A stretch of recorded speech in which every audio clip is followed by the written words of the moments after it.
Alhamdulillah orang tua saya tidak menolak, tapi dia bertanya, kamu bisa sukses nggak kalau kamu sekolah lebih tinggi dari SD itu? Ditantang ya Pak ya?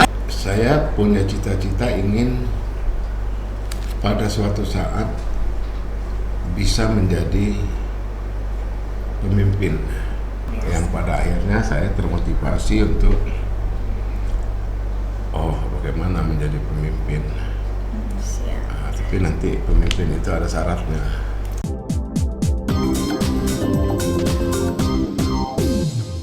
Halo Sobat Kupas, berjumpa bersama saya Chandra Tias dan Dwi Kurniasari dalam acara Kupas Podcast. Episode kali ini Kupas Podcast menghadirkan sosok yang sangat luar biasa. Beliau adalah seorang pemimpin yang berwibawa, pekerja keras, dan orang nomor 1 di Provinsi Lampung. Siapa Mbak Tias? Beliau adalah Bapak Arinal Junaidi, seseorang yang pernah menjabat sebagai Gubernur Lampung pada periode 2019 hingga 2024. Dan kita sambut bersama Bapak Arinal Junaidi. Selamat datang Bapak di Kupas Podcast. Terima kasih. Terima kasih banyak Bapak atas waktunya sudah hadir di Kupas Podcast. Baik Bapak, kita semua warga Lampung sudah mengenal dan mengetahui sosok Bapak. Tapi tidak semua orang nih yang tahu sosok masa kecil Bapak dan momen yang paling berkesan berharga saat itu. Boleh diceritakan Bapak momen dan masa kecil Bapak? Ya, saya ini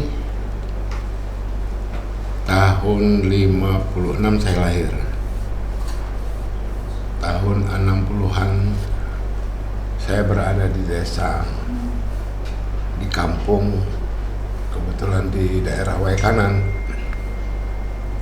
dan saya sekolahnya di desa sampai kelas 6. Di dalam pikiran saya,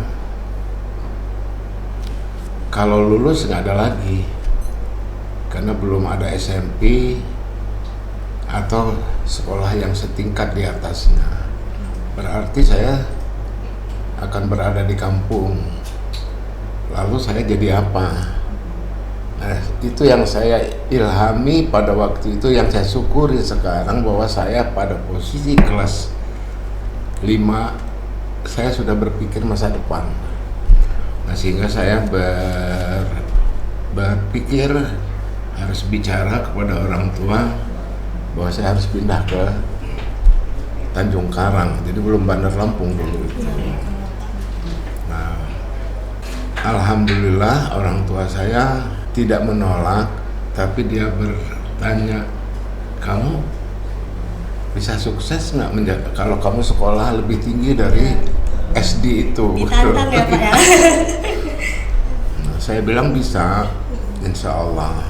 Akhirnya saya sekolah di Tanjung Karang.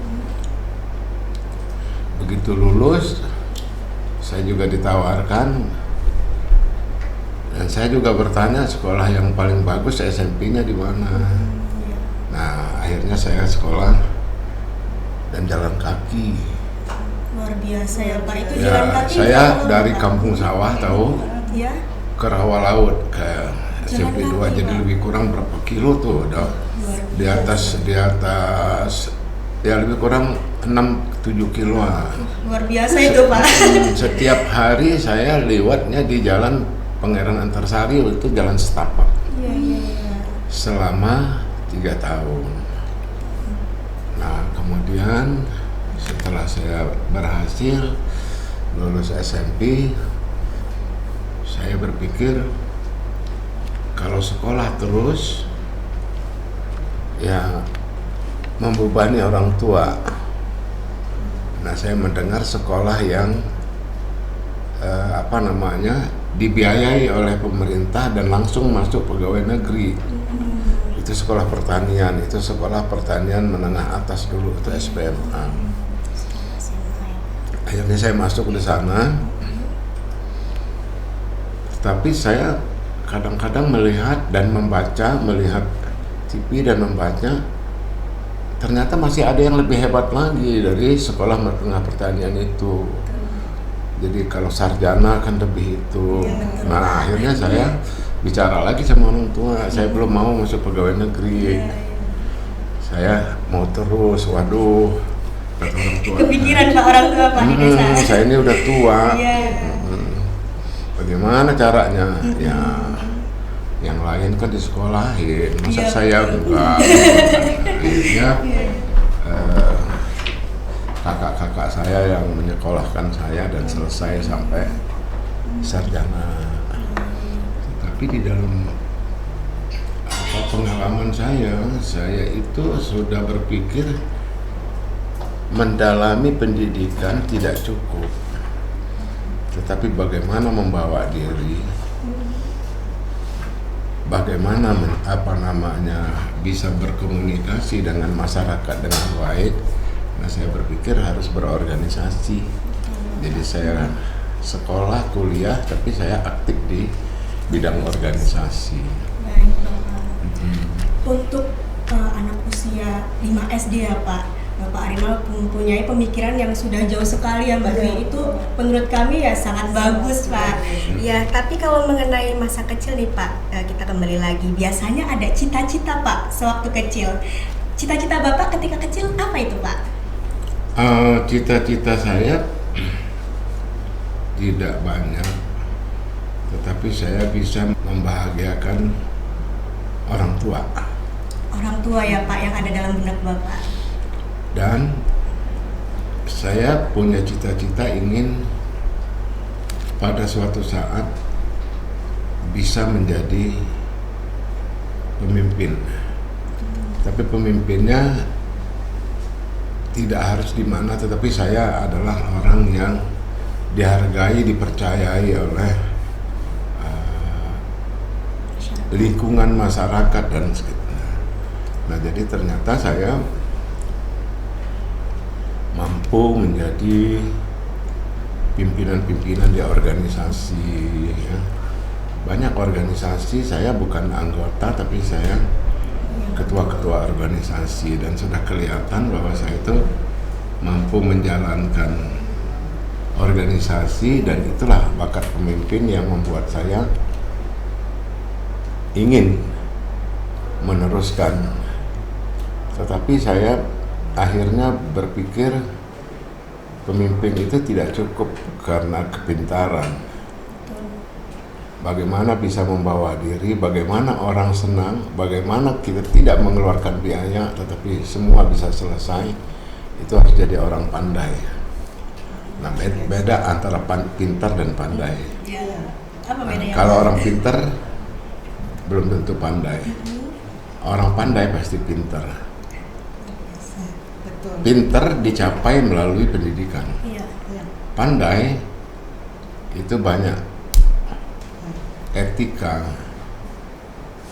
kemampuan berorganisasi, organisasi di dalam menyelesaikan satu persoalan, dan diorganisir maksudnya.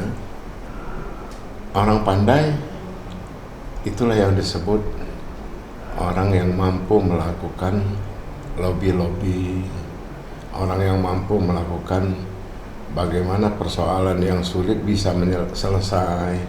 Nah, jadi saya melihat bahwa duta besar bangsa itu orang yang mampu melakukan komunikasi dengan baik dan mampu lobby dengan baik, seperti Menteri Luar Negeri itu bisa. Nah, itu. Nah, ini saya juga melihatnya dari ilham para pemimpin bangsa. Oh, beliau ini pandai, bukan profesor, bukan dokter, tapi kok bisa menjalankan pembangunan dengan baik yang membawahi para cendekiawan dan karena dia orang pandai. Nah, saya harus belajar dari itu. Jadi, nah, sehingga saya baca bukunya dan itu. Iya betul Pak. Jadi orang-orang seperti itulah yang menginspirasi ya Pak, Ya. cita-cita Bapak itu ya. Seperti yang Bapak bilang bahwa ya berarti yang menginspirasi cita-cita Bapak adalah orang tua Bapak. Nah, apakah ada momen yang mengubah cita-cita Bapak pada perjalanan? Saya ini sebenarnya, jadi kita ini, saya berbagi pengalaman ya. Orang tua itu harus mampu membaca bakat anaknya. Iya, sekali. Jadi jangan memaksakan keinginan. Kadang-kadang menjadi tidak sampai karena bertolak belakang dengan hati nurani anak. Nah, saya sebenarnya punya naluri, punya bakat berwirausaha. Tetapi orang tua saya meminta supaya saya masuk pegawai negeri. Nah, dengan pertimbangan masuk pegawai negeri, resikonya kecil, tapi saya juga punya bakat. Tetapi saya lebih senang di swasta karena resikonya besar, tetapi justru orang pinter lah yang bisa berhasil. Nah, jadi pengusaha itu orang-orang yang berhasil. Nah, kontra antara pemikiran ini akhirnya saya ikuti, ya, tapi saya setengahnya agak emosi dengan orang tua. Tunggu ya, nanti saya akan buktikan bahwa saya jadi pegawai negeri yang paling tinggi di Lampung ini. Padahal saya tidak tahu pegawai yang paling tinggi itu apa. Dan pada akhirnya saya jadi sekretaris daerah, itu pegawai yang paling tinggi di Lampung karena jabatannya adalah eselon 1. Dan saya sudah buktikan kepada orang tua dan saya cukup berhasil di dalam menjalankan tugas itu. Karena ditantang ya Pak, Bapak jadi ngerasa, saya harus bisa gitu ya Pak. Iya. Betul. Nah Pak, kita kembali lagi nih Pak ke pendidikan. Ngomong-ngomong saat sekolah Pak, biasanya Bapak punya banyak kenangan di sekolah. Nah kira-kira apa itu Pak kenangan yang masih Bapak ingat? Kenangan saya di sekolah itu berorganisasi. Organisasi. Sekolah, terutama di perguruan tinggi ataupun di SMP, SMA, saya selalu menjadi pimpinan. Nah, lebih-lebih di mahasiswa. Dari keragaman cara berpikir, keragaman perilaku, saya bisa membuat teman-teman bisa menjadi satu pikiran dengan saya. Dan itulah sebagai motivasi saya, kalau saya bisa memimpin organisasi mahasiswa yang pada kenyataannya mahasiswa kan sering reaktif. Benar atau salah itu nanti yang penting. Nah, kalau saya bisa membuat sejuk organisasi mahasiswa, berarti saya juga bisa membuat sejuk masa depan bangsa. Yang pada akhirnya saya termotivasi untuk bagaimana menjadi pemimpin. Nah, tapi nanti pemimpin itu ada syaratnya. Apa itu Pak? Ya, pemimpin itu ada di samping yang harus diselesaikan secara formal, bakat, tetapi ada juga pemimpin yang memang direkrut dari kebiasaan kita melakukan sesuatu yang bisa menarik perhatian massa. Harus pandai bernyanyi dan pandai bermain golf. Itu juga syarat pemimpin. Syarat pemimpin ya Pak? Kenapa Pak? Harus pandai bernyanyi dan bermain golf? Syarat bernyanyi ketika sekarang lagu apa yang sedang ngehit? Lagu Jawa sih Pak biasanya. Lagu Jawa lagu apa? Apa aja ya Pak?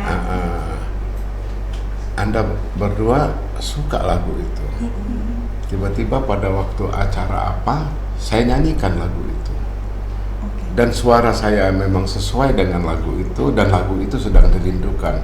Maka saya akan mampu menyerap suara-suara hati nurani Anda, sehingga Anda hanyut dengan perasaan, hanyut dengan yang menjadi suka. Dan ketika saya perlukan, Anda tidak banyak bertanya lagi, pokoknya saya suka Pak Arina. Terbawa suasana ya Pak? Terbawa suasana, kan gitu. Yang kedua, olahraga yang syaratnya sangat tinggi. Orang bilang olahraga golf itu olahraga orang kaya, padahal enggak. Padahal enggak. Ya. Golf itu mencerminkan kepemimpinan.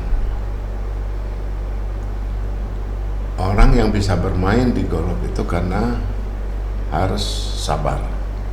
Iya. Kalau pemarah dia tidak akan bisa sukses di dalam pencapaian syarat-syarat bermain golf. Pukulannya salah, marah. Orang sedikit terlambat, marah. Itu nggak boleh. Pemimpin tidak boleh sabar, tidak boleh pemarah dan harus sabar. Kalau saya marah dikit nggak apa-apa. Kalau ini hobi mancing gimana tuh Pak? Kan kesabaran juga tuh Pak. Yang kedua, tidak boleh berbohong. Bermain golf itu kalau berbohong, nah bagaimana bola di bawah pohon dikeluarin, itu berbohong. Nah, kemudian direncanakan dengan baik, dilaksanakan dengan benar, berarti keputusannya tepat. Nah, itu syarat pemimpin. Kalau kenapa tadi soal mancing? Iya, kalau mancing kan biasanya melatih kesabaran juga tuh Oh, Pak. iya. Betul kan Pak? Memancing itu melatih kesabaran, tetapi juga punya risiko karena memancing itu yang baik, yang menikmat bukan memancing di kolam, tetapi mancing di sungai, mancing di laut. Di laut ya Pak. Menantang dan risikonya tinggi. Iya. Nah, jadi nikmat dia. Iya. Tapi kalau di kolam kan nggak ada risiko. Ikannya sudah diatur, jumlah ikannya sudah diatur, tapi kalau di kali kita nggak tahu ikannya di mana. Kadang-kadang nyangkut, kadang-kadang perahu langsung dibawa air. Iya. Di laut juga ombak besar. Kayak gede ya Pak. Jadi nikmatnya. Iya, betul. Kembali lagi nih Pak ke organisasi. Organisasi apa sih Pak yang pada saat sekolah yang Bapak ikuti? Kalau organisasi, saya pada waktu SMP, SD, saya jadi ketua kelas. Karena tidak ada organisasi ekstra di tingkat SMP di SD.